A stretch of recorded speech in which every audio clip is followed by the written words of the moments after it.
Assalamualaikum warahmatullahi wabarakatuh. Ketemu lagi dengan Pak Ali.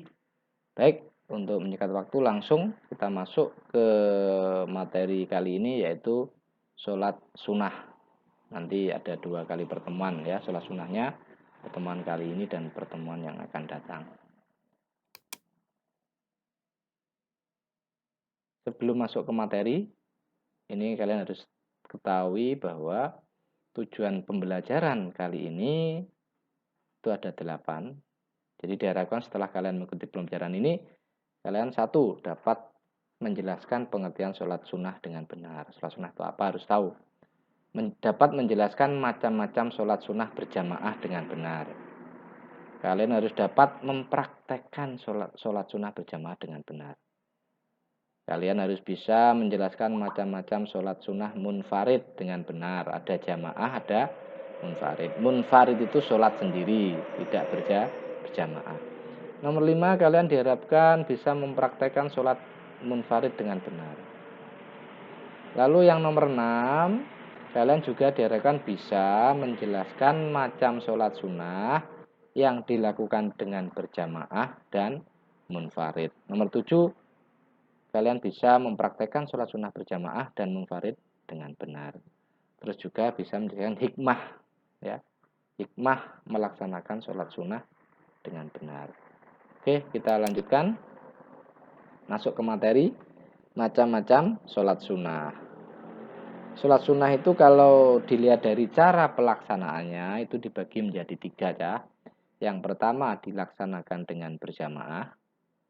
Yang kedua dengan munfarid. Munfarid itu sholat sendiri. Yang ketiga adalah sholat sunnah yang bisa dilaksanakan dengan berjamaah, juga bisa dilaksanakan dengan munfarid. Oke, kita bahas satu persatu. Yang pertama, sholat sunnah yang dilakukan dengan berjamaah. Pertama adalah sholat Idul Fitri. Sholat Idul Fitri itu sholat yang dilaksanakan pada tanggal 1 Syawal, hari raya Idul Fitri. Ini harus berjamaah. Kalian tidak boleh sholat sendiri di rumah, itu tidak boleh. Harus berjamaah di masjid atau di mushola atau di tanah lapang, gitu ya. Nomor 2, sholat Idul Adha. Ini hampir sama ya, makanya sholat Idul Fitri atau sholat Idul Adha itu disebut dengan sholat Idain, sholat 2 hari raya. Kalau Idul Fitri 1 Syawal, kalau Idul Adha tanggal 10 Dzulhijjah.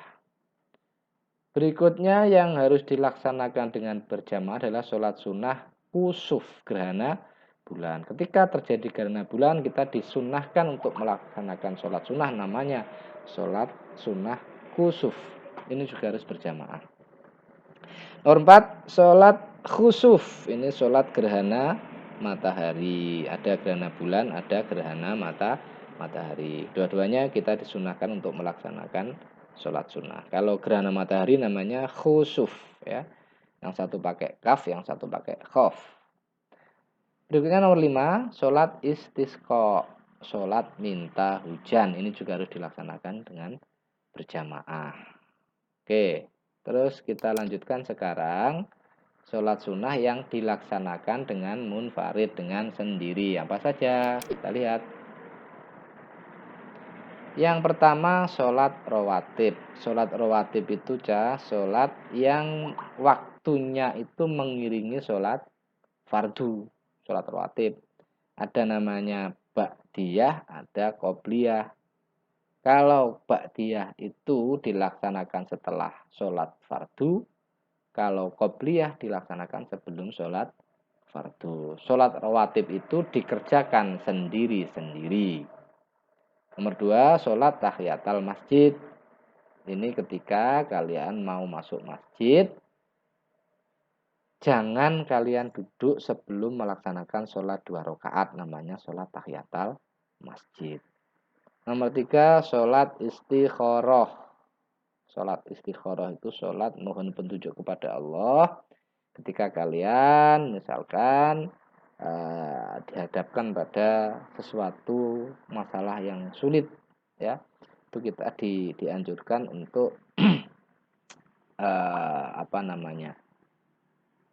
melaksanakan sholat istikharah ya, dihadapkan pada dua pilihan yang sulit atau pilihan yang lebih dari satu yang kalian tuh bingung untuk memutuskan milih yang mana gitu ya.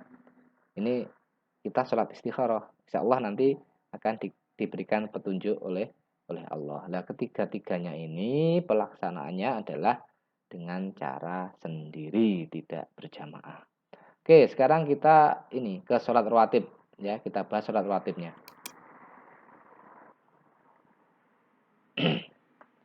Sholat sunnah rawatib itu kalau dilihat dari keutamaannya itu ada dua. Yang pertama rawatib mu'akad, yang kedua rawatib ghairu mu'akad. Apa artinya? Mu'akad itu adalah sholat sunnah rawatib yang sangat dianjurkan. Kalau ghairu mu'akad itu sholat sunnah rawatib yang cukup dianjurkan.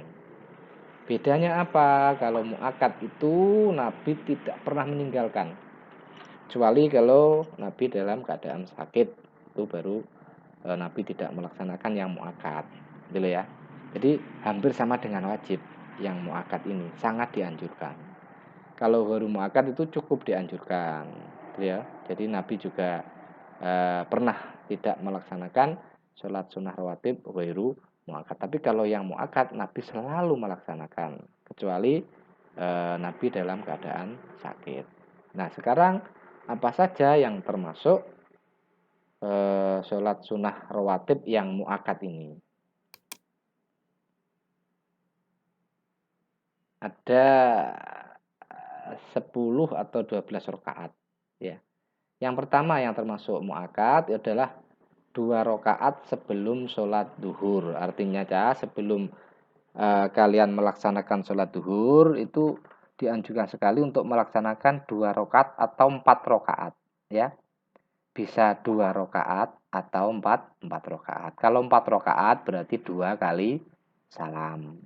Itu dilaksanakan sebelum sholat duhur, namanya qobliyah. Ingat-ingat, rawatib itu kalau dilaksanakan sebelum sholat fardu ya, namanya qobliyah. Jadi qobliyah duhur itu bisa 2 atau 4 rakaat. Terus yang berikutnya yang termasuk mu'akad adalah 2 rakaat sesudah sholat duhur. Sebelum duhur itu bisa 2 rakaat atau bisa 4 rakaat. Yang sesudah duhur itu 2 rakaat. Kalau sesudah namanya ba'diyah. Dengan kata ya. Kalau sebelum itu qobliyah. Kalau sesudah namanya ba'diyah. Yang ketiga adalah 2 rakaat sesudah sholat maghrib. Ini juga mu'akad. Jadi biasanya ketika jamaah di masjid atau mushola setelah zikir itu kita atau kalian dianjurkan untuk ini melakukan sholat rawatib mu'akad 2 rakaat ba'diyah. Namanya ya sudah ba'diyah. Melaksanakan sholat maghrib. Nomor 4 2 rakaat sesudah sholat isya. Ini juga mu'akad. Yang nomor 5 2 rakaat sebelum sholat subuh. Artinya ketika sudah masuk waktu subuh, sebelum kita sholat subuh berjamaah atau munfarid ya, ini sangat dianjurkan untuk melaksanakan qobliyah subuh sebanyak 2 rakaat. Ini yang termasuk rawatib mu'akad ya, dihafalkan, dipahami. Syukur-syukur diusahakan untuk dilaksanakan. Kalau melaksanakan semuanya masih keberatan, dipilihlah ya, mungkin bisa yang ini sesudah sholat maghrib 2 rakaat, terus sesudah sholat isya 2 rakaat. Tuh, harus harus dipaksa. Untuk berbuat baik itu kadang harus dipaksa dulu. Sekarang yang ghairu mu'akad.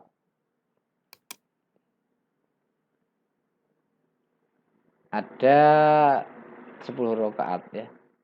Yang pertama 2 rakaat sebelum sholat duhur. Nah, ini qobliyah duhur. Ada yang mu'akad, ada yang ghairu mu'akad. 2 rakaat sudah sholat duhur. Nah, ada sebelum, ada sesudah, sama dengan mu'akad. Duhur ini istimewa. Yang mu'akad ada, yang ghairu mu'akad ada. Yang nomor 3